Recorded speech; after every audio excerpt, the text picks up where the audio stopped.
नमस्कार, आप देख रहे हैं न्यूज इंडिया। आपके साथ मैं हूं चारुल शर्मा। शुरुआत करते हैं उत्तराखंड की खबरों। सबसे पहले बात करते हैं भू कानून की। भू कानून पर कांग्रेस का अहम बयान आया है। कांग्रेस ने भू कानून का मुद्दा उठाया। उत्तराखंड की जमीन पर बाहरियों का कब्जा। कांग्रेस उपाध्यक्ष सूर्यकांत धस्माना ने हमला बोला। सीएम पुष्कर सिंह धामी ने राज्य में जल्द ही भू कानून लाने का ऐलान कर दिया है। उन्होंने कहा कि अगले बजट सत्र में भी भू कानून पर चर्चा की जाएगी। अब इसको लेकर कांग्रेस ने धामी सरकार को घेरा। उन्होंने कहा धामी सरकार पहले अभी तक की जमीन बिक्री का ब्यौरा दे। उत्तराखंड में जिन बाहरी लोगों ने अस्पताल और कॉलेज के नाम पर जमीनें खरीदी, उन पर हॉस्पिटल नहीं बने। कांग्रेस लगातार भू कानून के मुद्दे को उठाती रही और इसीलिए सरकार ने एक कदम बढ़ाया है।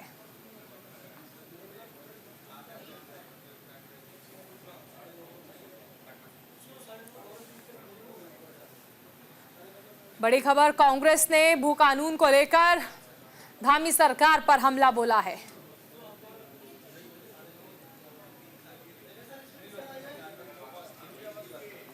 देखिए, मुख्यमंत्री की ओर से कहा गया था कि वो अब इस मुद्दे पर बात करेंगे। कानून बनाने की बातें भी देखिए चल रही थी, लेकिन इस बीच कांग्रेस ने कहा है कि अभी तक का जो जमीन का ब्यौरा है वो आखिर कौन देगा।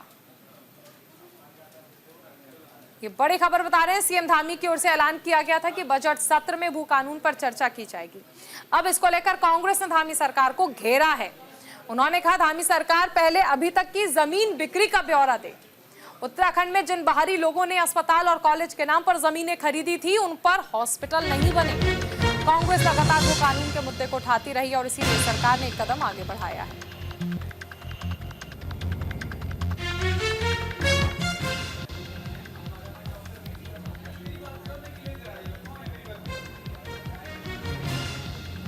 बड़ी खबर, उत्तराखंड में भू कानून को लेकर घमासान मचा हुआ है। सीएम धामी का बयान आया है। विधानसभा सत्र में भू कानून पर चर्चा की जाएगी।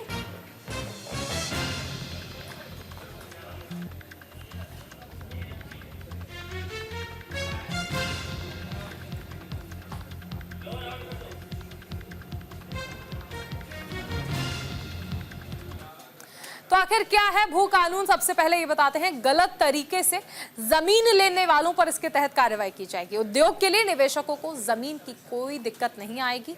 भू कानून से जमीनें खरीद फरोख्त और दुरुपयोग रुकेगा। बाहरी शख्स तय सीमा से ज्यादा जमीन नहीं खरीद सकता है। स्थायी निवासी के लिए जमीन खरीदने की कोई सीमा नहीं है। ये भू कानून के जरिए कहा जा रहा है, जिस पर अब चर्चा होनी है बजट सत्र में, जिसको लेकर सीएम धामी की ओर से ऐलान भी किया गया है। अब ऐसे में कांग्रेस इसे एक मुद्दा बना रही है। कांग्रेस का कहना है कि इस मुद्दे को हमने उठाया था और इसीलिए सीएम धामी इस पर चर्चा करने के लिए तैयार हुए हैं। लेकिन यहाँ पर एक बड़ा सवाल ये भी है कि कांग्रेस का कहना है कि इस पर बजट में चर्चा की जाए, उससे पहले ये भी बताए सरकार की आखिर अब तक किस किस बाहरी व्यक्ति को जमीन दी गई है। भू कानून का मुद्दा एक बड़ा मुद्दा बनकर उभर रहा है। कांग्रेस इस मुद्दे के जरिए लगातार धामी सरकार को घेर रही है। कांग्रेस का कहना है कि पहले जिन लोगों ने जमीन खरीदी है, यानी बाहरी जिन लोगों को जमीन बेची गई है, उनका ब्यौरा सरकार को देना चाहिए और उसके बाद इस पर चर्चा की जानी चाहिए। भू कानून एक बड़ा मुद्दा बन गया है। देखिए, इस पर बजट सत्र में चर्चा करने के लिए धामी सरकार तैयार भी है, लेकिन कांग्रेस इस मुद्दे पर लगातार सरकार को घेर रही है।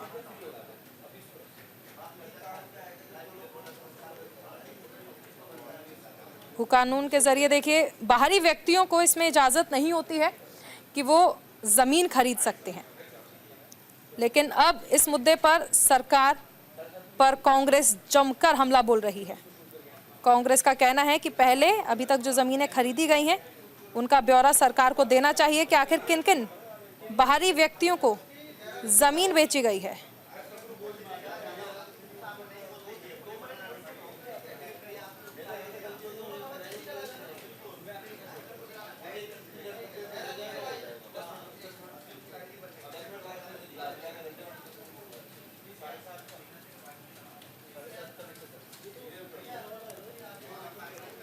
तो कांग्रेस देखिए हमलावर है, लेकिन धामी सरकार का कहना है कि बजट सत्र में इस पर चर्चा की जाएगी।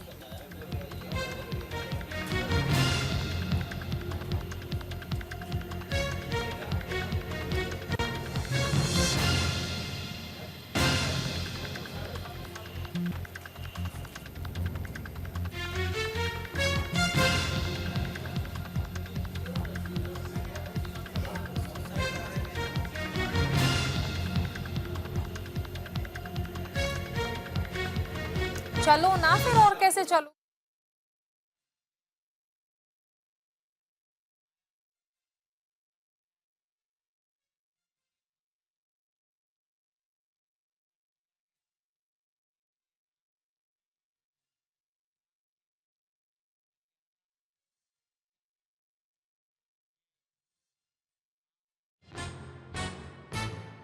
सीएम धामी के ऐलान पर अब कांग्रेस ने तंज कसा है। अनुज अवस्थी हमारे साथ जुड़ गए ज्यादा जानकारी के साथ। अनुज, देखिए, सीएम धामी का जिस तरह से कहना है कि बजट सत्र में चर्चा की जाएगी, लेकिन अब कांग्रेस इसका क्रेडिट ले रही है कि हमने मजबूर कर दिया और इसीलिए सरकार राजी हुई है चर्चा के लिए। बिल्कुल चारुल, कल जिस तरीके से मुख्यमंत्री पुष्कर सिंह धामी ने प्रेस कॉन्फ्रेंस करके भू कानून की बात करी और अगले बजट सत्र में भू कानून को पेश करने की बात करी, उसी को लेकर के अब इस पे राजनीति होने लगी है। कांग्रेस खेमे से इस बात को लेकर के बोला जा रहा है कि जो भू कानून था या जो जमीन उन्मूलन 1996 था, उस पे संशोधन जो किया गया था वो हमारी सरकार ने किया था। उसके बाद पिछली सरकार त्रिवेंद्र सिंह रावत की सरकार थी, उस सरकार में इस अमेंडमेंट में भी संशोधन किया गया जिसमें कहा गया कि नगर पालिका के अंतर्गत कोई भी जो बाहरी व्यक्ति है वो जमीन ले सकता है। साथ साथ नगर पालिका के जो बाहर के गांव थे उनका चूंकि जब परिसीमन हुआ तो कांग्रेस ने यह आरोप लगाया कि पिछली सरकार ने उनका दोहन किया है। इसके बाद की अगर बात करें, चूंकि अब पुष्कर धामी सरकार है तो इस सरकार अब जो जमीनें हैं उनका श्वेत पत्र जारी करे। जब आप नगर निगम क्षेत्र के अंतर्गत जो बाहरी व्यक्ति हैं 250 मीटर से ज्यादा वो खरीद नहीं सकते हैं, जिसपे आपको सरकार की अनुमति लेनी होगी, तो क्या ये कहां तक जायज है? पहले सरकार इस बात का जवाब दे। क्योंकि बहुत से लोग ऐसे हैं जो अपने कारोबार के लिए, जो अपने नौकरी के लिए यहाँ पे आते हैं, तो क्या उनका मूल निवास पत्र, निवास प्रमाण पत्र या स्थायी निवास प्रमाण पत्र कैसे बन सकता है? तो क्या वो यहाँ पे जमीन नहीं ले सकते या यहाँ पे कारोबार नहीं कर सकते? इस बात को लेकर के सरकार जवाब दे। विपक्ष ने पुरजोर तरीके से निशाना साधा है कि हमारे गांव के गांव पलायन के तौर पे खाली हो रहे हैं और सरकार सिर्फ मुद्दे से भटकाने के लिए इस तरीके के मामले लेकर के सामने आ रही है। जो ध्रुवीकरण की राजनीति बीजेपी कर रही है, लेकिन अनुज, यहाँ पर एक चीज और है कि सरकार लगातार ये कह रही है कि हम फॉरेन इन्वेस्टमेंट लेकर आ रहे हैं, हम उत्तराखंड को इस काबिल बना रहे हैं कि लोग बाहर से आकर यहाँ पर इन्वेस्ट करें और इसीलिए इन्वेस्टर समिट का आयोजन भी हो रहा है। लेकिन दूसरी तरफ भू कानून, क्या ये मान लिया जाए कि उस इन्वेस्टमेंट में एक अड़ंगा बन सकता है, अड़चन बन सकती है? क्योंकि अगर इस कानून के तहत ही रहे और जिस तरह कांग्रेस भी कह रही है कि आप श्वेत पत्र जारी करें, तो क्या ये आने वाले वक्त में कहीं ना कहीं विकास का जो मार्ग है उसे रोक सकता है? बिल्कुल चारुल, लेकिन कल मुख्यमंत्री ने इस बात को बिल्कुल साफ किया कि जब न्यूज इंडिया ने सवाल किया मुख्यमंत्री पुष्कर सिंह धामी से, तो उन्होंने इस बात को लेकर के बिल्कुल साफ किया कि जो लोग यहाँ पे इन्वेस्टमेंट करने के लिए आ रहे हैं उनको जमीन भी प्रोवाइड होगी और उनको सारी सुविधाएं प्रोवाइड होगी जो यहाँ पे उद्योग लगाना चाहते हैं। लेकिन जो जैसे एक कानून के तहत एक परिवार की परिभाषा होती है कि एक व्यक्ति होता है, उसकी पत्नी होती है या उसके बच्चे होते हैं, तो वो सिर्फ एक ही प्लॉट खरीद सकता है 250 वर्ग मीटर। जो बाहर से यहाँ पे आए हुए हैं वो केवल नगर निगम क्षेत्र के अंतर्गत 250 मीटर का ही प्लॉट खरीद सकता है। और दूसरी चीज कि वो सिर्फ अपने ही नाम कर सकता है, कि आपने अपनी पत्नी के नाम या आपने अपने बच्चों के नाम 3 से 4 प्लॉट जो बना के रखे हुए, इस पे सरकार निशाना साध रही कि उस पे ऊपर सरकारी कार्यवाही की जाएगी। साथ ही साथ जो नगर निगम क्षेत्र के बाहर के क्षेत्र है वहां पर भी अगर 250 मीटर से ज्यादा आप जमीन खरीदते हैं तो सरकार की अनुमति लेनी आपको बहुत जरूरी है। इसके अलावा जो भूमि जिन्होंने अपने नियोजन के तहत कि यहाँ पे हमें रिसोर्ट बनाना है या यहाँ पे हमें उद्योग लगाने हैं या यहाँ पे हमें कृषि करनी है, अगर उस नियोजन से उस भूमि को क्रय किया गया है और उस भूमि में वो चीज नहीं करी जा रही है, रिसोर्ट नहीं बनाया जा रहा है, तो सरकार उस पे जो है कार्यवाही करेगी और सरकार उसको अपने अंडरटेकिंग में वो जमीन ले लेगी। जी चारों। बिल्कुल अनुज, आप बने रहिए, आगे आपसे जानकारी लेंगे। तो भू कानून को लेकर सरकार और विपक्ष आमने सामने है।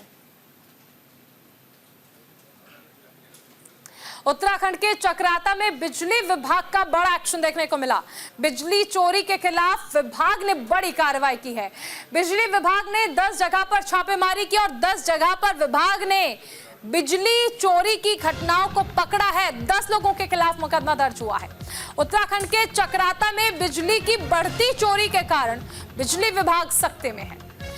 बिजली विभाग की टीम ने 10 जगह पर छापेमारी की, जहां बिजली चोरी करते हुए 10 लोग पकड़े गए। मामले में 10 लोगों के खिलाफ धारा 135 के तहत केस दर्ज किया है और विभाग आगे की कार्रवाई में जुट गया है।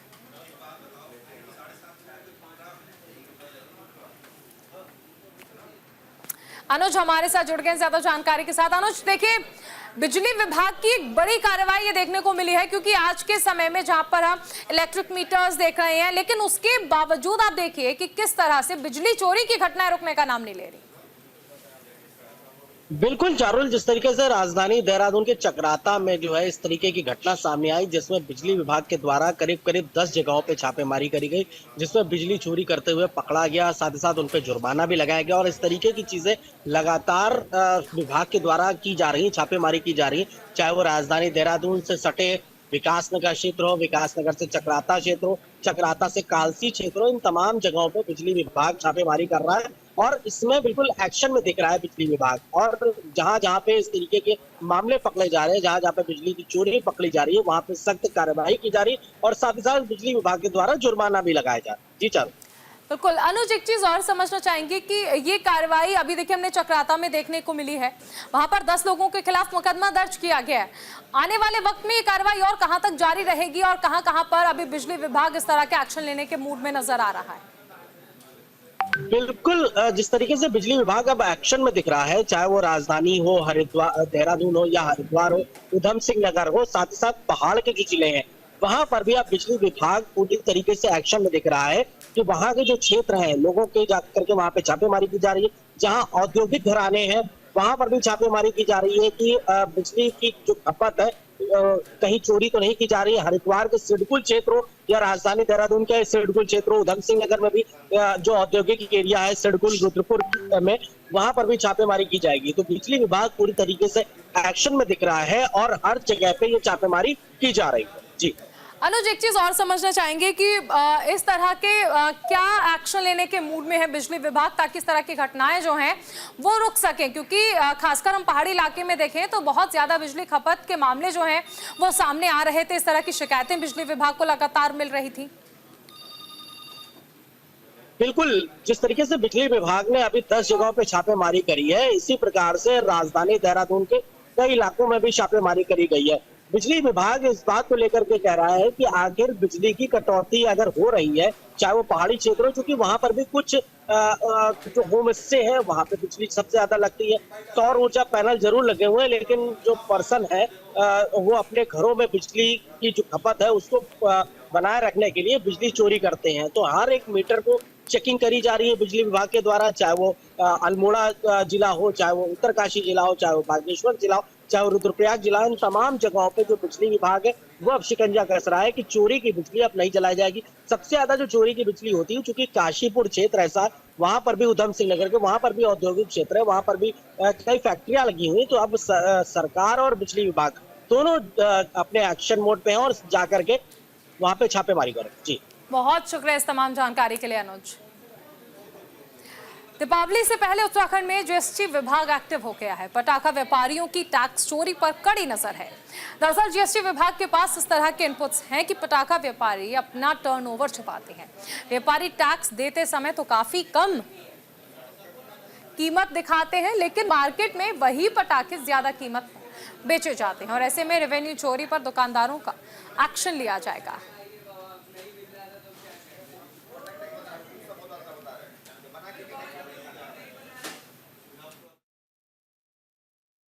कि कोई भी जहां हमें जीएसटी कलेक्शन करने की जो हमारे पैरामीटर्स हैं उसमें हम पूरी कोशिश करते हैं। आपको जानकारी दे रहा हूं, कल भी हमारे द्वारा ऐसे बहुत सी कंपनीज़ के खिलाफ अभियान छेड़ा गया और ये कहते हुए मुझे खुशी हो रही है कि उन्होंने जिस प्रकार से आईटीसी लेने के लिए कुछ फर्जी फर्में बनाई थी उससे भी हमें एक प्राप्ति हुई है, क्योंकि कुछ हमारे अंदरूनी कार्य होते हैं जिसका हम खुलासा जल्दी से नहीं करते हैं। लेकिन आपने यदि सवाल किया तो मैं उसके सापेक्ष ये जवाब आपको दे रहा हूँ कि जहाँ भी हमें कहीं लगती है, कहीं कर चोरी की बात आती है, कहीं जानबूझ के या किसी भी रूप में फर्जी फर्म बना के कुछ भी ऐसी काम करने की जो लोग कोशिश करते हैं, उस पर हम कड़ा प्रहार करते हैं।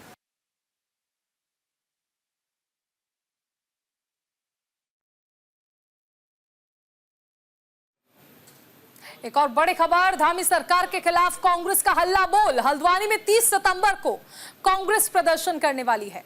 कानून व्यवस्था और भ्रष्टाचार को लेकर यह हमला बोला जाएगा। हल्द्वानी में कांग्रेस निकालेगी जन आक्रोश रैली। कानून व्यवस्था, भ्रष्टाचार और विकास कार्य की अनदेखी का आरोप लगाते हुए कांग्रेस हल्द्वानी में 30 सितंबर को प्रदर्शन करने वाली है। कांग्रेस की जन आक्रोश रैली एमबी इंटर कॉलेज से डीएम कैंप कार्यालय तक होगी और कांग्रेस ने यह दावा किया है कि इस रैली में हजारों कार्यकर्ता शामिल होंगे।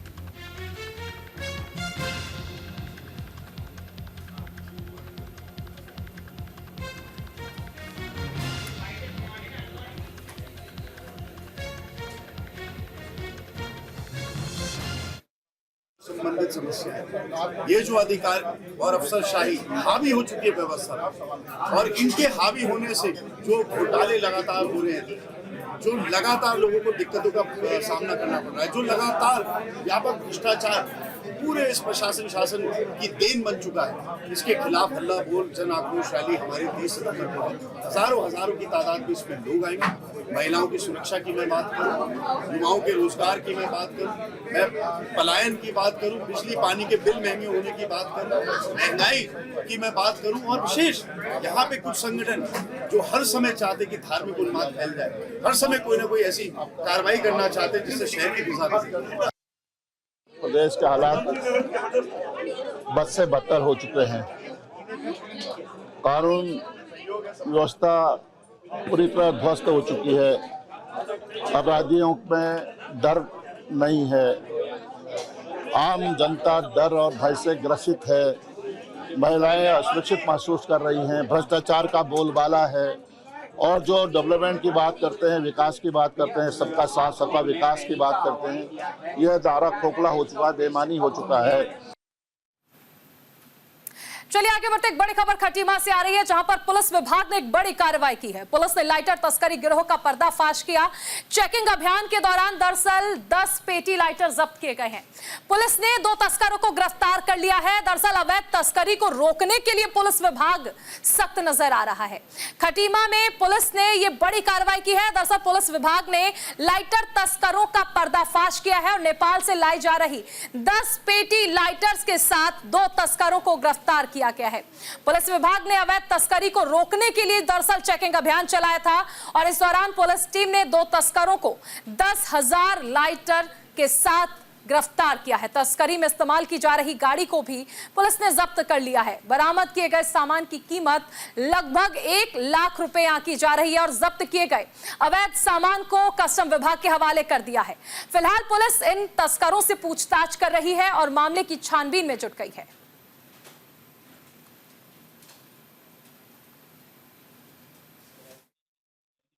लगातार चेकिंग अभियान जारी रहता है। आज भी चेकिंग के दौरान मुखबिर की सूचना पर 2 अलग अलग स्थानों से नेपाल से तस्करी कर लाई जा रही नेपाली लाइटर बरामद हुई है, जिसमें एक व्यक्ति कब्जे से 2 पेटियां तथा दूसरे के जो कार है उसमें से 8 पेटियां बरामद हुई हैं। बरामद माल को कब्जे पुलिस लिया गया है, जिससे नियमानुसार कस्टम विभाग के सुपुर्द किया जा रहा है। अग्रिम कार्रवाई कस्टम विभाग द्वारा की जाएगी। खबर विकासनगर से है जहां पर मामला सामने आया है। एक युवक ने 14 साल की नाबालिग को शादी का झांसा देकर उसके साथ दुष्कर्म किया। मामले का खुलासा तब हुआ जब लड़की गर्भवती हुई और लड़की ने एक बच्चे को जन्म दिया। हालांकि युवक पर आरोप है कि युवक ने नवजात बच्चे को कहीं छिपा कर रखा है। दूसरी तरफ युवक ने दूसरी महिला से भी शादी की है। पुलिस ने आरोपी युवक के खिलाफ कड़ी धाराओं में केस दर्ज कर लिया है। छानबीन भी शुरू कर दी गई है।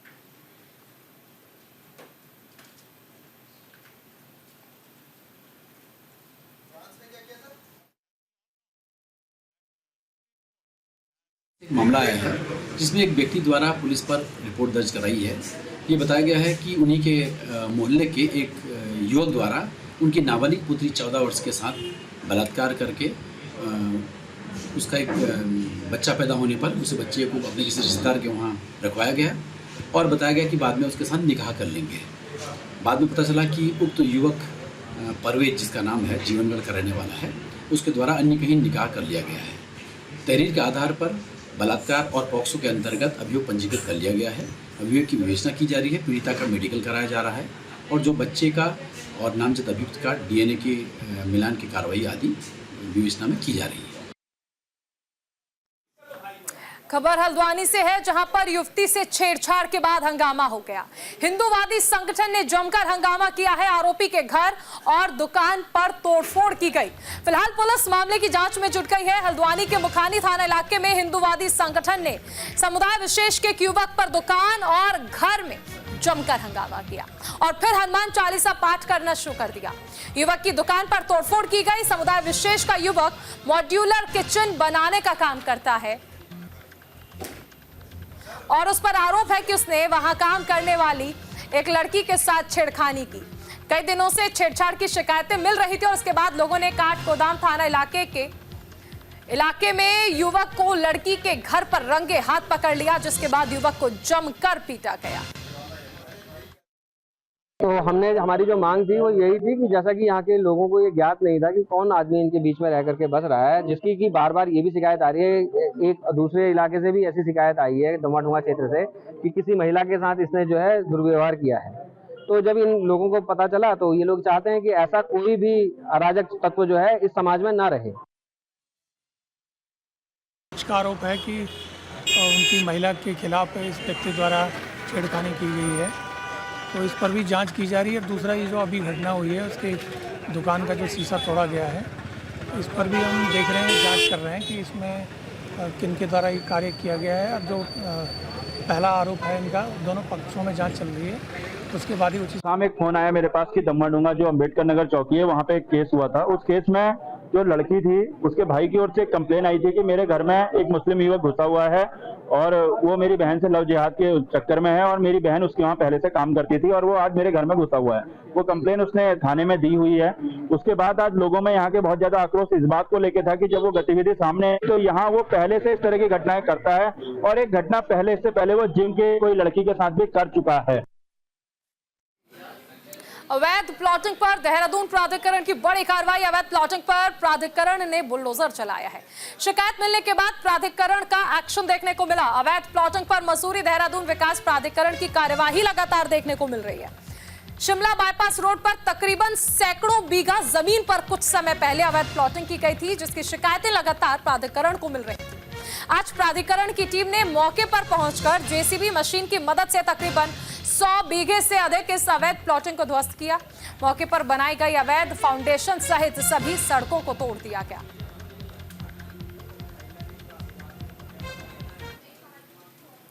रुड़की में पुलिस का एक्शन मोड ऑन है। वाहन चोरों पर पुलिस ने शिकंजा कसा। पुलिस ने 16 बाइक बरामद की है और 9 चोर गिरफ्तार की हैं।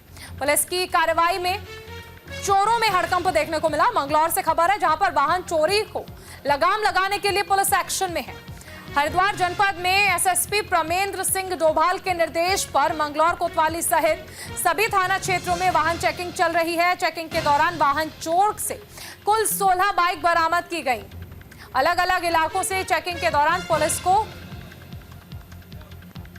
चोर गैंग के 9 सदस्यों को गिरफ्तार किया।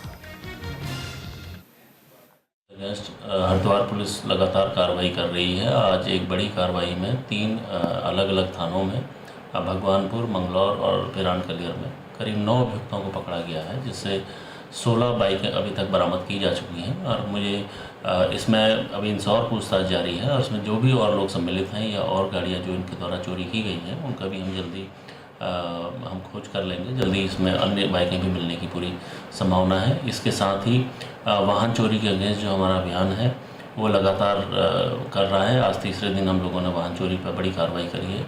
इससे पूर्व भी करीब 12 गाड़ियां भी हम लोगों ने। इस बुलेटिन में फिलहाल इतना ही। आप बने रहिए न्यूज़ इंडिया के साथ। नमस्कार।